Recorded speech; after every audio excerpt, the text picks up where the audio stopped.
Okay, well, that was super fun.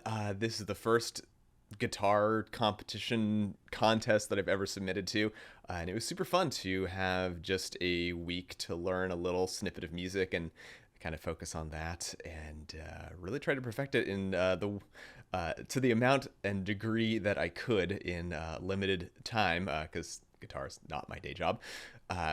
So yeah, a little bit about the contest for anybody who's not familiar and who's just watching my channel because this popped up on YouTube is there is an organization called Ex-Aequo, which you can look up how to spell that. The pronunciation to me is not super apparent, but it's okay. They're a great organization, and they are sponsoring this initiative called Changing the Canon, which I think is super cool. So the canon in that refers to the canon of guitar repertoire music that you can play for the classical guitar. And classical music, and then of course classical guitar music as a subset of that, is maybe not the most diverse collection of composers and players as well. Classical music, of course, kind of stemming from Europe, has a lot of a certain background in it, and there's definitely a healthy representation, I think, of kind of Latin American composers. My mother's side of the family is from Mexico, but even that, like, I've kind of struggled with, being able to find Mexican composers that, like, I really want to play their pieces. And so I'm getting a little ahead of myself here, but, like, the thing that's really been brought home to me over the last couple of years is like how much representation matters, and I didn't really have an awareness of that until I started kind of seeing my the Mexican side of my family like represented in things that I cared about, and I was like, oh yeah, that's something really important that I've been missing.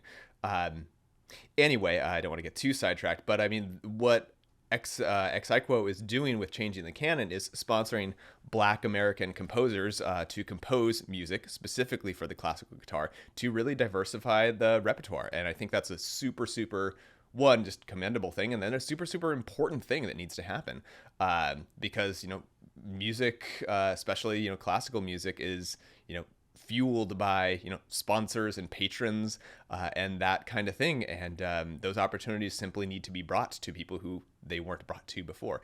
Anyway, so I'm really, really into the cause here. I think it's super cool. It's just been fascinating, and I think that's what kind of drove me toward it. And then, of course, looking at the music that Mason wrote for Broomsticks, it's just really, really interesting. I can't say that I'm super well versed in contemporary kind of classical music, but this is my first modern piece I played on the guitar that was probably the only thing in my repertoire that's less than 100 years old. So it was just really cool to kind of see like a different way of thinking about like the same 12 notes played on the guitar.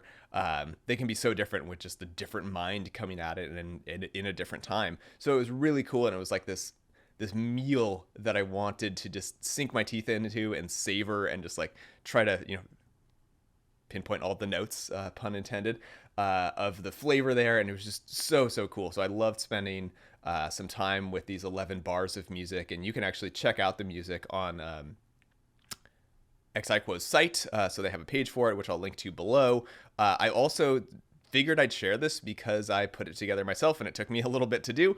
But I put together GuitarPro files. So if anybody is watching this channel, wants to learn the piece and has the GuitarPro 7 software, you can actually import the sheet music directly in there from the work I've done. Also, I'll include my PDF with my fingerings. Not that I'm like a predominant classical guitarist and you want to trust my expertise, but like it's what worked for me.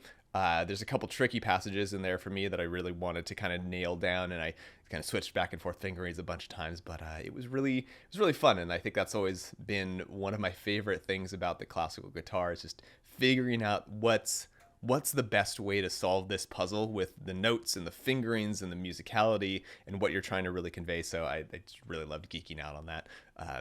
For those who know me, that's no surprise. Anyway, so I wanted to close out this video by just sharing my practice, because I think, this is a thing with classical guitar, definitely a thing with social media as a whole. It's like we always see the perfected end result and the kind of subliminal expectation is like, okay, well, everybody else on social media is always perfect all the time.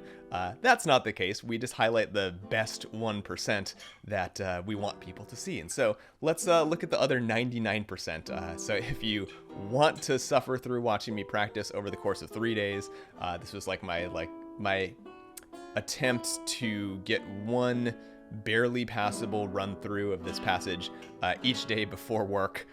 So it's not pretty. It's maybe not going to be super fun to listen to, but yeah, there we go.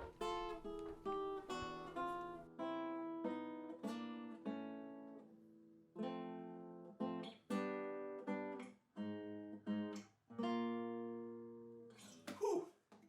Needs some work.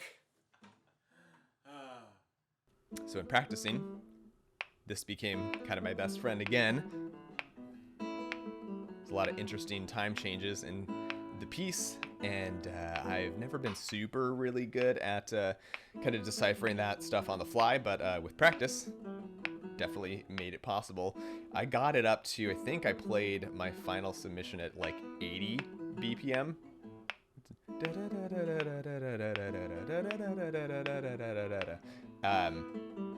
And the composer's recommended tempo, I was informed by Hannah Murphy, is 110, which is just a lot faster. I'm not even going to sing it. It is past the limit of my technical ability. So completely bonkers to me, but definitely something cool to shoot for. I'm super, super excited to continue working on that. And one day I really hope to get the full sheet music for the entire piece, because I'm sure there's more than 11 measures there. So that'll probably take a lot longer than a single week to put together a sloppy performance of. So wish me luck.